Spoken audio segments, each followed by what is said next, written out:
Hello everyone, welcome to Manya education. आप लोगों को याद होगा पिछले लेक्चर में हम लोगों ने मेटल्स की एक्सट्रैक्शन के बारे में पढ़ा था, तो आज हम लोग उसी लेक्चर को कंटिन्यू कर रहे हैं। हम लोग मेटल की रिडक्शन तक पहुंच चुके थे कि किस तरह अलग अलग रिएक्टिविटी वाले मेटल्स को अलग अलग तरीके से हम लोग रिड्यूस कर सकते हैं उनके ओर से।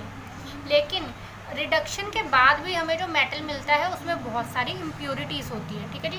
तो इन इम्प्योरिटीज़ को दूर करने के लिए हम लोगों को मेटल्स की रिफाइनिंग करनी पड़ती है, और मेटल्स को रिफाइन करने का सबसे पॉपुलर मेथड है electro refining. Electro refining basically electrolysis की ही तरह है ये भी।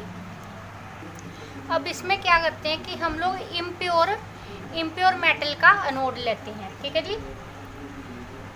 एनोड इज इम्प्योर मेटल, ठीक है जी। इम्प्योर मेटल को हमने एनोड ले लिया। उसके बाद हम लोग बिल्कुल ही प्योर मेटल का कैथोड ले लेते हैं, कि बिल्कुल पतली सी स्ट्रिप ले लेते हैं प्योर मेटल की। Cathode is thin strip of pure metal.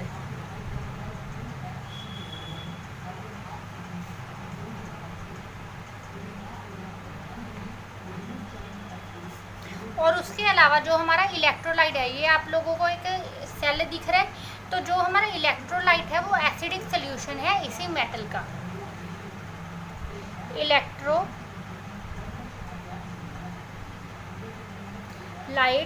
Electrolyte is acidic solution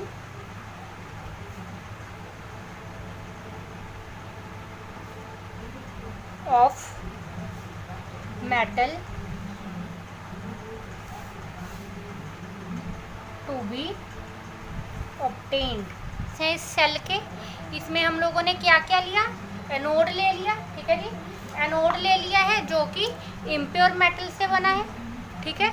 उसके बाद जो कैथोड है वो हमने लिया प्योर मेटल स्ट्रिप को, और जो हमारा इलेक्ट्रोलाइट है वो इसी मेटल का एसिडिफाइड सॉल्ट सोल्यूशन है, ठीक है जी। जो हमारा इलेक्ट्रोलाइट है वो इसी मेटल का एसिडिफाइड सॉल्ट सोल्यूशन है।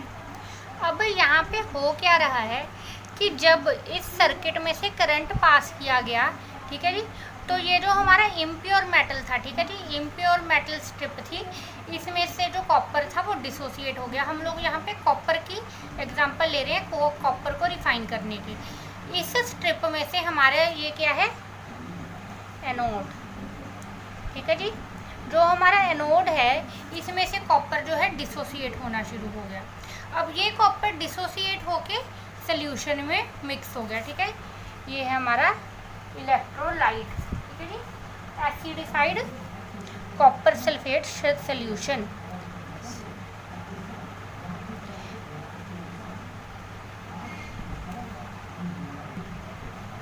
और ये हमारा जो प्योर मेटल स्ट्रिप है ये है हम लोगों का कैथोड।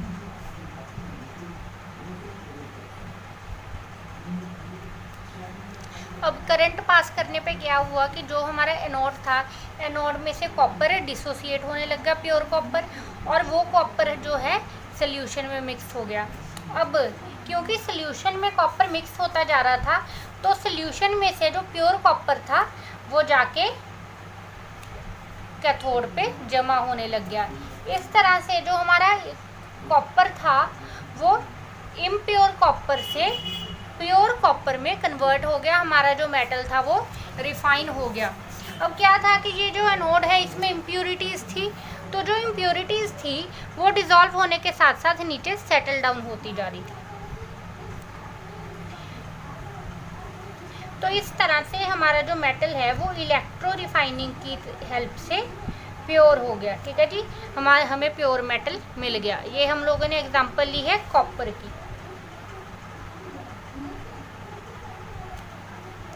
ठीक है जी। तो अब हमारा एक्सट्रैक्शन ऑफ मेटल जो टॉपिक है वो कंप्लीट हो चुका है। अब इसके साथ हम लोगों का चैप्टर कंप्लीट होता है। बस एक चीज़ रह गया, दैट इज़ कोरोजन, ठीक है जी। कोरोजन जो है आप लोग फर्स्ट चैप्टर सेकंड चैप्टर दोनों में पढ़ चुके हो, ठीक है जी। अब कोरोजन क्या होता था कि जब हमारा कोई भी जो मेटल है, ठीक है, जब हमारा कोई भी मेटल है वो मॉइस्चर या एयर के कांटेक्ट में आकर उसके साथ ऑक्साइड बना लेता है, तो उसको बोला जाता है करोजन। सबसे कॉमन एग्जांपल है करोजन की हम लोगों को देखने को मिलती है आयरन में। जो आयरन है, आयरन रस्ट जो है करोजन की ही एक एग्जांपल है। इसके अलावा जो हमारी सिल्वर ज्वेलरी है काली पड़ जाती है, वो भी क्या है, रस्ट लग जाती है। ठीक है जी। और अब कुछ इंटरेस्टिंग फैक्ट्स। जो प्योर गोल्ड होता है, ठीक है जी, जो प्योर गोल्ड होता है वो 24 कैरेट का होता है। ठीक है जी, प्योर गोल्ड 24 कैरेट का होता है। तो हम लोग उससे ज्वेलरी क्यों नहीं बनाते? उसकी वजह ये है कि जो प्योर गोल्ड है बहुत ज़्यादा सॉफ्ट होता है। ठीक है, प्योर गोल्ड बहुत ज़्यादा सॉफ्ट होता है, तो इस वजह से उससे ज्वेलरी नहीं बन सकती। और उसी के साथ ही जब हम लोग करोजन की बात करते हैं तो करोजन को प्रिवेंट करने के लिए, अपने सामान को रस्ट से बचाने के लिए हम लोग जानते हैं कि अपने आर्टिकल्स को पेंट कर दें, उनके सरफेस पे ऑयल लगा दें या ऐसी कोई प्रोटेक्टिव कोटिंग लगा दें जिससे जो मॉइस्चर है उनके कांटेक्ट में ना आ पाए। लेकिन करोजन की एक और बहुत ही अच्छी प्रिवेंशन है, that is called alloys. Alloys अलग अलग मेटल्स का एक ऐसा मिक्सचर बनाया होता है जिसको रस्ट नहीं लगती। ठीक है जी, जिसको रस्ट नहीं लगती और ज़्यादा वो सस्टेनेबल होता है। लेकिन अलॉय में एक ही जो है हम लोग कह सकते हैं ड्रॉबैक आ जाता है प्योर मेटल से, वो ये कि जो अलॉयज़ हैं, ठीक है जी, अलॉयज़ हैं उनकी कंडक्टिविटी जो है प्योर मेटल से कम होती है। देखिए, जो अलॉयज़ हैं उसकी वजह से हम लोग कोई भी डिज़ायर्ड प्रॉपर्टी वाला मेटल जो है ऑब्टेन कर सकते हैं। आप लोगों को एक फैक्ट बता दें कि जो आयरन है, आयरन कभी भी प्योर फॉर्म में यूज़ नहीं होता। आयरन कभी भी प्योर फॉर्म में यूज़ नहीं होता। आयरन के हमेशा अलॉयज़ बना के यूज़ किए जाते हैं। ऐसा क्यों? क्योंकि जो प्योर आयरन है, प्योर आयरन बहुत ज़्यादा सॉफ्ट होता है। ठीक है जी, प्योर आयरन जो है बहुत ज़्यादा सॉफ्ट होता है, तो उसको सस्टेनेबल बनाने के लिए हम लोग उसके अलॉय बना देते हैं। आयरन का अलॉय दो तरह से बनता है। एक तो हम लोग उसमें अगर थोड़ा सा कार्बन मिक्स कर दें, then that is also a iron alloy. उसके अलावा अगर हम लोग आयरन, निकल और क्रोमियम का अलॉय बनाएं तो उससे हम लोगों को मिलता है स्टील। जो स्टील है वो भी आयरन का ही एक अलॉय है, जो आयरन को निकल और कॉपर के साथ मिक्स करने से मिलता है। अब ये जो हमारा स्टेनलेस स्टील होता है, एक तो बहुत हार्ड होता है, दूसरा इसको रस्ट नहीं लगती। इसी तरह से अलग अलग एलिमेंट्स के मिक्सचर बना के, मेटल्स के मिक्सचर बना के हम लोग अपनी डिज़ायर्ड प्रॉपर्टी वाले जो मेटल हैं उनको ऑब्टेन कर सकते हैं, अलॉय को ऑब्टेन कर सकते हैं। अच्छा, आप लोगों के लिए एक और सवाल था, इसका कमेंट करके आंसर दें। ठीक है जी, हमने अभी तक दो क्लासिफिकेशंस पढ़ी हैं। एक पढ़ी है एसिड एंड बेसिस और एक पढ़ी है हम लोगों ने मेटल्स और नॉन मेटल्स। इन दोनों तरह की क्लासिफिकेशन में क्या डिफरेंस है? फटाफट से इस चैप्टर की एक क्विक रिवीजन कर लेते हैं। अभी एक चीज़ बताइए, आपकी एनसीईआरटी का क्वेश्चन ले रहे हैं हम लोग।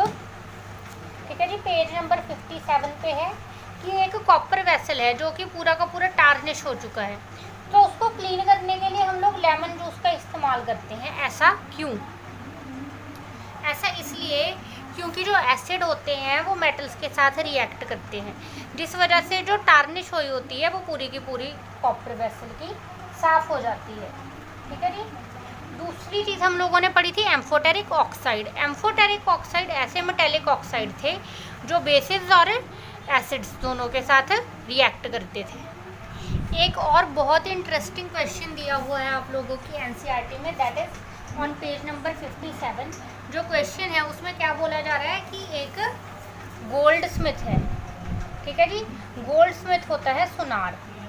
ठीक है जी, एक गोल्ड स्मिथ है, वो डोर टू डोर जाके लोगों को प्रॉमिस करता है कि वो उनकी गोल्ड ज्वेलरी को बिल्कुल नए जैसा बना देगा। ठीक है जी। एक जो लेडी थी उसने उसको अपनी गोल्ड ज्वेलरी दे दी साफ़ करने को। जब उसने उसको ज्वेलरी दी तो उसकी ज्वेलरी साफ़ होके तो मिल गई, लेकिन उसका वेट कम हो गया था। ऐसा क्यों? तो उस गोल्ड स्मिथ ने ऐसा क्या किया कि जो उसकी ज्वेलरी थी वो नई तो होगी लेकिन हल्की होगी। जी इसका आंसर है कि वो जो गोल्ड स्मिथ था उसने एक्वा रिजिया का यूज़ किया। उसने एक्वा रिजिया का यूज़ किया गोल्ड को साफ करने के लिए। एक्वा रिजिया क्या है? एक्वा रिजिया जो है मिक्सचर है HNO3 और HCl का। एक्वा रिजिया HNO3 और HCl का मिक्सचर है जो कि 3:1 की रेशो में होता है।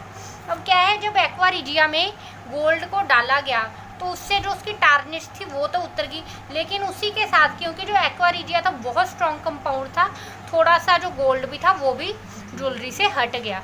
तो इस तरह एक्वा रिजिया से साफ़ की हुई ज्वेलरी साफ़ तो हो गई लेकिन उसका जो वेट था वो कम हो गया। तो अब इसी के साथ आप लोगों का चैप्टर कंप्लीट होता है। अब कल से हम लोग आपका 4th चैप्टर स्टार्ट करेंगे और अच्छे से पढ़ने के लिए हमारे चैनल पे बने रहें। आपका कोई भी सवाल है तो उसके कमेंट में ज़रूर लिखें, हम लोग उसका आंसर ज़रूर देंगे। आपको वीडियो अच्छी लगी हो तो लाइक करें, शेयर करें और हमारे चैनल को सब्सक्राइब करें।